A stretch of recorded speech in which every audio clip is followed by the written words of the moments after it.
ബഹിരാകാശത്ത് അദൃശ്യ കെണിയൊരുക്കി റഷ്യ. ആഗോള ബഹിരാകാശ രംഗം ഇന്നൊരു പുതിയ യുഗത്തിലേക്കാണ് കടന്നു പോകുന്നത്. ഒരു കാലത്ത് ഒരിക്കൽ മാത്രം ഉപയോഗിക്കുന്ന അത്യന്തം ചിലവേറിയ വിക്ഷേപണ സംവിധാനങ്ങളായിരുന്നു റോക്കറ്റുകൾ. എന്നാൽ ഇപ്പോൾ പുനരുപയോഗിക്കാവുന്ന വിക്ഷേപണ വാഹനങ്ങൾ ബഹിരാകാശ മത്സരത്തിന്റെ മാനദണ്ഡങ്ങൾ തന്നെ മാറ്റിയെഴുതുകയാണ്. ഈ പശ്ചാത്തലത്തിലാണ് ഈ വർഷം തന്നെ റോക്കറ്റിന്റെ റെൻഡറിങ്ങുകളും പ്രധാന സാങ്കേതിക സവിശേഷതകളും പ്രസിദ്ധീകരിക്കാൻ കമ്പനി പദ്ധതിയിട്ടിട്ടുണ്ടെന്ന പ്രഖ്യാപനം ശ്രദ്ധേയമാകുന്നത്. അതൊരു സാങ്കേതിക അപ്ഡേറ്റ് മാത്രമല്ല, മറിച്ച് ആഗോള ബഹിരാകാശ ശക്തികളുടെ അടുത്ത നീക്കങ്ങളെ കുറിച്ചുള്ള സൂചനയാണ്. ഇന്ന് പുനരുപയോഗിക്കാവുന്ന റോക്കറ്റുകളുടെ ചർച്ച വരുമ്പോൾ ആദ്യം ഓർമ്മയിൽ വരുന്നത് സ്പേസ് എക്സ് ആണ്.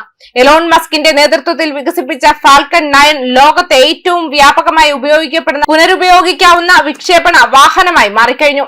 ആദ്യഘട്ടം വിക്ഷേപണത്തിന് ശേഷം കൃത്യമായി ഭൂമിയിലേക്ക് തിരിച്ചിറക്കുകയും വീണ്ടും വീണ്ടും ഉപയോഗിക്കുകയും ചെയ്യുന്ന ഈ സാങ്കേതിക വിദ്യ ബഹിരാകാശ വിക്ഷേപണ ചെലവായി കുറച്ചു. ഫാൽക്കൺ 9ന്റെ വിജയം സ്വകാര്യ കമ്പനികൾക്കും ബഹിരാകാശ രംഗത്ത് നിർണായക സ്ഥാനമുണ്ടെന്ന് ലോകത്തെ ബോധ്യപ്പെടുത്തി. അമേരിക്കയിൽ തന്നെ മറ്റൊരു സ്വകാര്യ ശക്തിയായ ബ്ലൂ ഒറിജിനൽ ആദ്യഘട്ട റോക്കറ്റുകൾ വീണ്ടെടുക്കുന്ന സാങ്കേതിക വിദ്യയിൽ മുന്നേറ്റം കൈവരിച്ചിട്ടുണ്ട്. ചൈനയിൽ നിരവധി കമ്പനികൾ ആദ്യഘട്ട റോക്കറ്റ് ലാൻഡിംഗ് സാങ്കേതിക വിദ്യ വിജയകരമായി പരീക്ഷിച്ചു. ഈ രംഗം ഇനി ഏതാനും രാജ്യങ്ങളുടെ മാത്രം കയ്യിൽ ഒതുങ്ങില്ലെന്ന സന്ദേശം ലോകത്തിന് നൽകി. ഇതെല്ലാം ചേർന്നപ്പോൾ പുനരുപയോഗിക്കാവുന്ന റോക്കറ്റുകൾ ഇനിയൊരു പരീക്ഷണമല്ല, മറിച്ച് ബഹിരാകാശത്തിന്റെ ഭാവിയാണെന്ന യാഥാർത്ഥ്യം വ്യക്തമായി. എന്നാൽ ഈ ആഗോള മത്സരത്തിൽ ഏറ്റവും ശ്രദ്ധ പിടിച്ചുപറ്റുന്ന നീക്കം നടക്കുന്നത് റഷ്യയിൽ നിന്നാണ്. സോവിയറ്റ് കാലം മുതൽ ബഹിരാകാശ രംഗത്ത് ശക്തമായ പാരമ്പര്യമുള്ള റഷ്യ ഇപ്പോൾ ഒരു പുതിയ അധ്യായം എഴുതാൻ തയ്യാറെടുക്കുകയാണ്.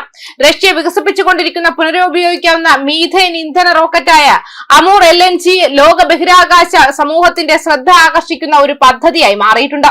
ഇത് വെറും മറ്റൊരു റോക്കറ്റ് മാത്രമല്ല, റഷ്യയുടെ ബഹിരാകാശ തിരിച്ചുവരവിന്റെ പ്രഖ്യാപനമായാണ് പലരും ഇതിനെ കാണുന്നത്.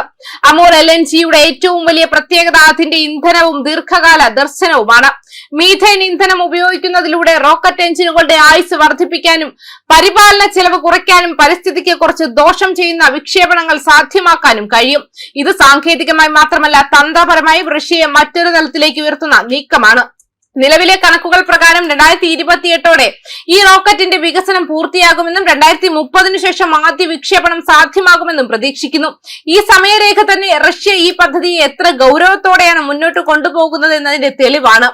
അമൂർ LNG വിജയകരമായി പ്രവർത്തനക്ഷമമായാൽ റഷ്യ വീണ്ടും ആഗോള വിക്ഷേപണ വിപണിയിൽ ശക്തമായ സാന്നിധ്യം ഉറപ്പിക്കും.